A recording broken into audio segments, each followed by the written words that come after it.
दोस्तों नमस्कार, मैं उमेश कुमार कुशवाहा और अभी हम एक फार्म में आए हुए हैं और 3 साल पहले भी इस फार्म में हम आए हैं। यहाँ का वीडियो गया है, वो हम शख्स को सामने लाएंगे, उनको सामने बुलाएंगे तो शायद आप पहचान जाएं। और उस समय हमें भी लगने लगा था, हालांकि गांव वाला तो इनको बोलता ही था कि फार्म आपसे नहीं चलेगा, और मुझे भी कहीं ना कहीं लगने लगा था कि इनसे फार्मिंग नहीं होगा। बहुत सारे हिदायत मैंने इनको दिया था, बहुत सारे बदलाव करने का मैंने राय दिया था कि इस तरीका से आप करेंगे तो आप फार्मिंग में वापसी हो सकता है आपका। क्योंकि जहां मैं खड़ा हूं ये बहुत ही अच्छा जगह है, बिल्कुल ये लंबे चौड़े एरिया में ये फार्मिंग को बनाए हुए हैं, यानी एक बगीचा तैयार इन्होंने किया है। कितना एरिया में बना हुआ है, बाउंड्री वाल जो चारों तरफ से दिए हैं, बीच में जो पेड़ लगाए हैं, मछली पालने के लिए तालाब भी बनाए हैं, तो कितना एरिया में है सब इनसे हम पूछेंगे।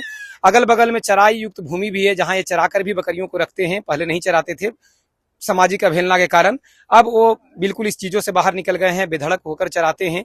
बहुत सारी इनमें बदलाव आया है और बिल्कुल आप सामने देख रहे हैं कि बकरियों का जो संख्या है कितना है, इनसे मैं वीडियो में पूछूंगा। और क्या इनमें कमियां हैं वो भी मैं आपके सामने लाऊंगा, ताकि ये भी उसको सुधार करें और आप लोग भी एक गलती ना करें। क्योंकि कुछ कमियां तो इनमें अभी भी है जो कि ये सुधार लेंगे, क्योंकि पहले भी बहुत सारा ये सुधार चुके हैं। लेकिन इनका वापसी हो चुका है। जो बकरी पालन में लोग भाग जाते हैं या नुकसान होता है तो पीछे हट जाते हैं, लेकिन इन्होंने उसका सामना किया। जैसे मैं बताया तो ये बातों को दिल पर लिए, उसको किए, और आज देखिए इनका सफलतापूर्वक बकरी पालन हो रहा है। बहुत कुछ वीडियो में सीखने के लिए है। बच्चे हैं, छोटे छोटे बच्चे जन्म लिए हैं, वो हैं, किस तरीका से फार्मिंग करते हैं, कौन सा ब्रीडर है, क्या रख रखा बकरियों का है, सब मैं इनसे पूछूंगा। आइए आप आ जाइए थोड़ा सा, मैं इनका स्वागत करता हूं। क्योंकि इनका हिम्मत टूट गया था, अभी फिर से वापसी किए हैं, तो मेरे लिए बहुत बड़ी बात है। क्योंकि मैं खुद बकरी पालक हूं और कोई अगर फील्ड से भागता है यानी नुकसान सह के वापस हो जाता है तो मुझे बहुत दुख होता है। अपना नाम और पूरा पता दर्शकों को बताएं। इधर बॉल से हटके, रोशनी में तो आ जाएगा। अपना नाम और पता दर्शकों को बताइए। मेरा नाम मनोज कुमार है और हरनौत प्रखंड में खरवारा गांव है, चेरो पंचायत में पड़ता है। पहले ये बताइए, शुरुआत कितना पहले की है? मैं बोलूंगा तो लोग बोलेंगे सिर्फ तुम बोलता है। कितना पहले शुरुआत किए थे बकरी पालन का? शुरुआत में तो 20-25 से डाले थे। संख्या 20-25 डाले थे। कितना पहले, समय कितना हो गया मनोज जी? 3 साल हो गया। 3 साल हो गया। और 3 साल पहले मैं आया था तो आपके पास परेशानी था, क्या परेशानी था 3 साल पहले जो मैं आया था यहाँ? परेशानी था वही रख रखाव में थोड़ा, और खान पीन में तकलीफ अथी था। बच्चे बच नहीं रहे थे, हाँ। बकरी पालन से आप हताश हो गए थे और बंद करने के कगार पर थे ना? बच्चा मेरा एक भी नहीं बच रहा था। बहुत सारा बात आपसे हुआ, मैंने बहुत सारे आइडिया दिया कि इस तरीका से फार्म बनाइए, बच्चों को घुमाइए, खुला एरिया दीजिए, हवा आना जाना चाहिए। तो आप उस समय बोले थे कि मैं एक बार करके देखता हूँ, हालांकि हिम्मत तो जवाब दे रहा है, फिर भी करके देखता हूँ। तो वो आपने बदलाव किया? हाँ, बदलाव किया। हम हिम्मत नहीं हारे, हम करते रहे।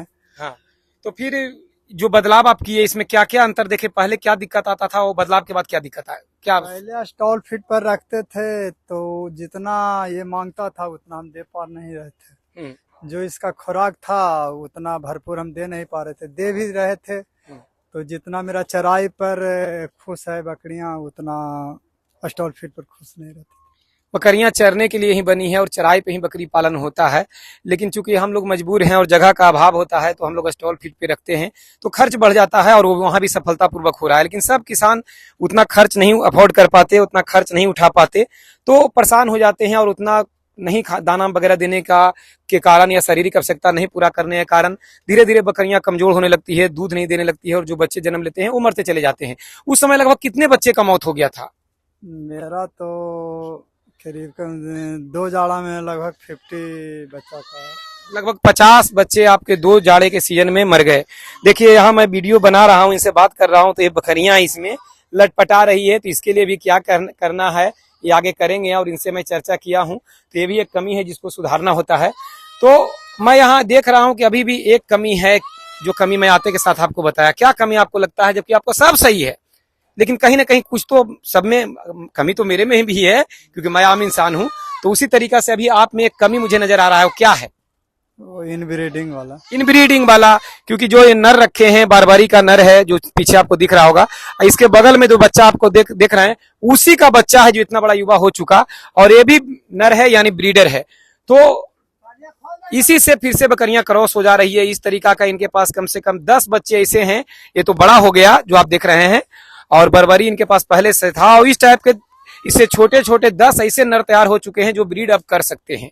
और एक ही ब्लड रिलेशन में ब्रीडिंग होने की वजह से इनब्रीड हो रहा है, और इसके वजह से चराई पर रहते हुए भी जितना चाहिए उतना ग्रोथ ये नहीं ले पा रहे हैं। तो इस गलती को ये सुधारेंगे और यही सब बताने के लिए और आप लोग के सामने लाने के लिए मैं जगह जगह जाकर वीडियो बनाता हूं और ये ऐसा किसानों को आपको सामने लाता हूं कि अगर डायरेक्ट आप इनसे अगर काम करते हैं, कहने का मतलब कि अगर बकरी आप खरीदना चाहते हैं तो डायरेक्ट इनसे लेके इनका भी मदद हो जाएगा कि डायरेक्ट किसान के पास गया, इनको भी 2 पैसे मिल गए और बीच का बिचौलिया से ये बच जाएंगे और आप भी ठगाने से बच जाएंगे, किसी ट्रेडर के चक्कर में फंसने से बढ़िया डायरेक्ट किसान से ले पाएंगे। तो इनब्रीडिंग का इतना फर्क पड़ता है, आप जानते भी हैं या नहीं जानते थे? नहीं जानते थे, लेकिन समय पर और मतलब कि नहीं आने के कारण बधिया करने वाला हम अपने से करते नहीं है। तो देखिए, समय पर बधियाकरण करने वाला नहीं आया तो आप बधिया नहीं कर पाए और वो छूट गया और सब नर बन गया। जिसे इस तरीका के जो बच्चे जा रहे हैं सब अंडूल हैं और देसी बकरियां 7 महीने में मेच्योर हो जाती है। तो ये तो आप मानते हैं ना कि इससे भी ब्रीड हो रहा है? हाँ हाँ हाँ, वो तो साथे लगा रहता था तो वहीं जा रहा है। तो अगर कोई दूसरे के भरोसे आप रहते हैं तो दिक्कत तो आएगा, क्योंकि सभी जगह बधियाकरण करने वाले एट ए टाइम नहीं पहुंच जाएंगे। इसी तरीका से बीमार हुई बकरी तो भी समय पर इलाज करने वाले नहीं पहुंचेंगे, आपको ही जानना होगा। तो इलाज वगैरह तो आप जानते हैं? हाँ, कुछ कुछ कर लेते हैं। हाँ, लेकिन ये बधियाकरण वाला आप नहीं कर पा रहे हैं। हाँ। हालांकि बताया गया लेकिन आपको हिम्मत नहीं बना पाई, यही ना? तो मैं फिर से यहाँ एक बधियाकरण करके इनको बताऊंगा कि किस तरीका से बधियाकरण करें ताकि ये उसको देखकर फिर से हिम्मत बना पाए। और इनका एक बच्चा है, वो कहा है कि सर आप एक बार कर दीजिएगा, तो मैं कर लूंगा। तो मैं यहाँ बधियाकरण करके एक इनको दिखा के जाऊंगा ताकि ये फिर कर लें, क्योंकि दूसरे के भरोसे रहने के वजह से बहुत सारे अंडूल इनके छूट गए हैं। ठीक है, अंडूल आप रख सकते हैं, पूजा वगैरह में इस्तेमाल होता है, तो उसको अलग करके रखें, है ना, ताकि इन ब्रीडिंग से आप बच पाएं। और एक चीज और इन्होंने एक कमी रखा है कि डिवाइड बाय डिवाइड अलग करके रखने चाहिए, तो एक साथ में रखे हैं, जिसकी वजह से दिक्कत हो सकता है। लेकिन ये आप नीचे का एरिया देख रहे हैं जहां घूमने के लिए रखे हैं, लेकिन आप ऊपर का एरिया में तो डिवाइड करके रखे हैं। हाँ हाँ, करके रखे हैं। बच्चे को हम देख रहे हैं कि आप ढक के रखे हैं, तो ढक के रखने के पीछे क्या कारण? ढक के रखने के पीछे कारण है कि जैसे कि ज्यादा दौड़े धूपेगा तो वो बच्चा कमजोर हो जाएगा। जी हाँ, अगर बकरियों के बच्चे ज्यादा भाग दौड़ करते हैं और माँ के पास बार बार जाना चाहते हैं तो एक तो दूसरा बकरी मारेगी, दूसरा वो बार बार चिल्लाते रहेंगे, जिससे उनका एनर्जी का लॉस होता है और बच्चे कमजोर हो जाते हैं। तो बच्चे को सही रखने के लिए ढक के रखना चाहिए कम से कम 21 दिन, ताकि बच्चे अंधेरे होने पर आराम से वो सोए बैठे आराम करें, और जितना आराम करेंगे उतना ही उनका ग्रोथ होगा। हाँ हाँ, और फिर अभी भी बना रहे हैं, पीछे बाड़ा बना रहे हैं, बच्चा के लिए स्पेशल बाड़ा बना रहे हैं। आपका जो ये फार्म है कितना एरिया में बना हुआ है? पूरा 1 बीघा में है। 1 बीघा में? 1 बीघा में बना हुआ है, जिसमें हम देख रहा हूँ कि बाउंड्री बाल है, पेड़ लगे हुए हैं, बीच में मछली का तालाब भी है और इधर बकरी का शेड है। तो 1 बीघा आपने कवर किया है। और बकरियों के लिए जो आप शेड बनाए हैं वो कितना एरिया में है? बकरी का शेड है, वो वाला शेड है 1 कट्ठा में, अब ये भी 1.5 कट्ठा में है। फिर पीछे बन रहा है वो भी लगभग 1 कट्ठा में बन रहा है। लगभग 5 कट्ठे में टोटल मिला जुला के है। हाँ, उधर भूसा के लिए भी बनवा रहे हैं। भूसा के लिए भी बनवा रहे हैं। देखिए, बकरी एक बकरा खोला और भाग गया, जाके आप संभाल लीजिए। देखिए, इस तरीका से बकरियां इरिटेट करती है। यदि अगर आप भी कहीं वीडियो बनाने जाते हैं तो किसान का बहुत समय देना होता है। किसान अपना कीमती समय निकाल करके वीडियो में सामने आते हैं। उसके 2 कारण है, एक तो है कि प्रचार है, उसी का व्यापार है, तो इनका भी कुछ नाम हो ताकि आप जाने। दूसरा, इनका रख रखाव आप जान पाएं ताकि कहाँ गलती कर रहे हैं, ताकि इसको ये सुधार पाएं। और इससे क्या है कि आप बहुत कुछ सीख पाते हैं और किसान ये भी समझते हैं कि मेरे बारे में भी लोग जाने, ताकि मेरा एक सर्किल बने और मैं एक सही रेट में सही चीज को सही जगह तक बेच पाऊं। तो बकरी जो ये रखे हुए हैं, अभी संख्या कितना है? टोटल बकरियों का कितना संख्या है? 100 प्लस है। 100 प्लस है। और इसको चराई पे रखते हैं या फुली स्टॉल फीड पे है आपका? मेरा तो अभी तक चराई पर है, जा रहा है। स्टॉल फीड पर जाड़ा में चलावेंगे, 1 महीना के बाद से स्टॉल फीड पर रखेंगे, 2-3 महीना। जब धुंध बढ़ जाएगा तो स्टॉल फीड पे उसको रखेंगे। अभी जगह खाली है, धान कटा है तो उसमें जगह है चराने का, तो चराई आप करवा रहे हैं? हाँ। तो चराई पर रखने में और स्टॉल फीड पे रखने में दोनों में कितना बड़ा अंतर पड़ा आपको? स्टॉल फीड पर रखने में खर्चा बढ़ जाता है, दाना खिलाना पड़ता है, भूसा का खर्चा है। अगर आधा किलो भी खाएगा तो कम से कम 5 रुपया का खाएगा, 5 रुपया का दाना, 10 रुपया एक बकरी पर, तो कम से कम खर्चा। और बाहर में आप कर रहे हैं तो कितना खर्चा आता है? बाहर में सिर्फ कोई खर्चा नहीं है मेरा, खाली दवा तो ऐसे भी स्टॉल फीड पर भी लगेगा, इसमें तो और ज्यादा दवा लगेगा। मैंने जो भी जरूरत, अगर घर बीमारी कुछ हुआ है तो उसका दवा में खर्च, बाकी खिलाने का कोई खर्च नहीं। में भी थोड़ा सा कम भार पड़ेगा, और ये बाहर रहेगी तो इसका वातावरण खुला वातावरण में रहेगा तो स्वास्थ्य भी ज्यादा रहेगी, और मैग्नी वगैरह भी बाहर कर लेगी, पर पेशाब बाहर करेगी तो इसमें अमोनिया गैस भी कम बनेगा बॉडी में। जी, अगर बकरी पालन आप करते हैं, अगर आपके पास चराई युक्त साधन है तो पूरा प्रयास करें कि चराई पे रखें बकरियों को। देखिए ये बच्चे बकरी दोनों साथ में हैं, तो जब इच्छा जब पी लिया, और अभी तक उसका भी बधियाकरण नहीं किए, वो भी अंडुल है। तो ये खाली बस इनमें एक कमी यहाँ मैं देखा, बाकी सब चीज सही है। अगले बार तो बहुत सारा दिक्कत था, तो धीरे धीरे करके अपनी कमियों को सुधार रहे हैं, और ये बधियाकरण करने का इनको जब हिम्मत दे दिया जाएगा तो बहुत इनका काम हो जाएगा। ये मैं देख रहा हूँ कि 2 डॉग है आपके पास मनोज जी, 2 कुत्ते हैं, और बहुत आराम से बैठे हुए हैं बकरियों के बीच में बिना कोई परेशानी दिए हुए, और बाहर भी अब चराई करा रहे थे तो वहां भी घूम रहे थे, उधर बच्चे भी ढपे हुए हैं। तो इससे क्या आपको फायदा होता है? ये मेरा जो है ना, ये लेबरा डॉग का मतलब कि ही बच्चा है, क्रॉस में हो गया है। क्रॉस में हो गया है। हाँ। और मेरा ये बच्चा समान है ये। हाँ। और ये जैसे चाहे जैसे इसको रखते हैं, बच्चा भी इसके साथ खेलता है, कूदता है, बच्चा भी इसमें लटका रहता है, बच्चा को कुछ करता है। मैंने बकरियों के बच्चे को कोई परेशानी नहीं देता है, नहीं नहीं। और एक सुरक्षा हो जाता है कि जब ये बड़ा और होगा। घर पर हम रहेंगे तो बकरे खुलल भी बच्चा रहेगा ना, तो उसको इर्द गिर्द उसको सुरक्षा करते रहे। जी, आदमियों का सबसे ईमानदार साथी होता है, तो मैं तो यही कहूंगा कि जब आउट एरिया में आप बकरी पालन करते हैं तो एक डॉग जरूर रखना चाहिए। इनका तो क्रॉस में है, ठीक है, लेबरा, और मैंने देसी ही रखा है, लेकिन रखना बहुत जरूरी है ताकि कोई भी ऐसा पर्सन आपके बाड़े में एंट्री करे तो कम से कम ये आपको सचेत कर दे। देखिए दोनों बाप बेटा लड़ाई कर रहा है, दोनों बाप बेटा है ना। हाँ।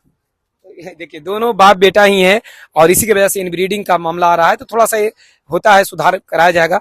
बच्चे को अभी आप यहाँ ढक के रखे हैं, तो यहाँ तो ये रहेंगे नहीं, इनका तो जगह बना हुआ होगा। हाँ। जगह ऊपर बनाए हुए हैं। हाँ हाँ हाँ।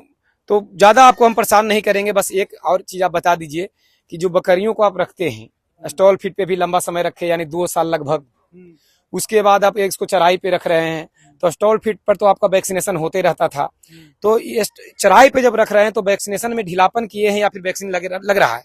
नहीं, वैक्सीन तो हम पर के साल कराए थे, सब पीपीआर का ये सब का करवा दिए हैं, और इन साल अभी नहीं करवाए हैं। करवाने वाला जो शब्द बोलते हैं यही थोड़ा सा ये है, करवाना नहीं करना बोलिए कि मैंने किया है, तो आप स्वयं क्यों नहीं करते हैं?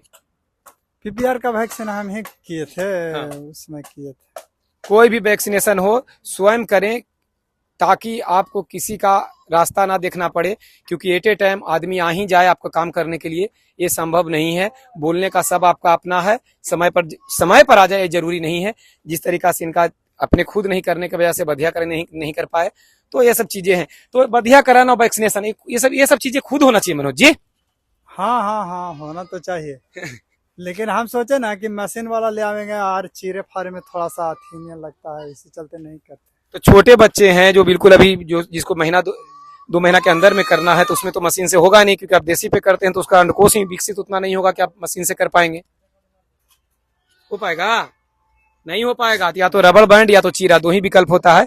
लेकिन अगर कस्टेटर द्वारा करते हैं तो अंडकोश बड़े होने चाहिए, तभी उसका नस आप दबा पाएंगे। तो हम छोटे नस्ल रखने वालों के लिए वो या तो रबड़ बैंड या फिर चीरा, यही 2 विकल्प होता है, समझ गए ना। उसको हटाइए, बच्चा को कहीं दिक्कत ना दे दे, कोई दिक्कत नहीं है। देखिए उस पर टोकरी पर चढ़ा हुआ है तो उससे दिक्कत हो सकता है, हटाइए मनोज जी। इनको हम ज्यादा तंग नहीं करेंगे, इनको बहुत काम है, लेकिन बस सावधानी, आप इनब्रीडिंग से बचें, सुरक्षित बकरी पालन करें। नमस्कार, प्रणाम, धन्यवाद।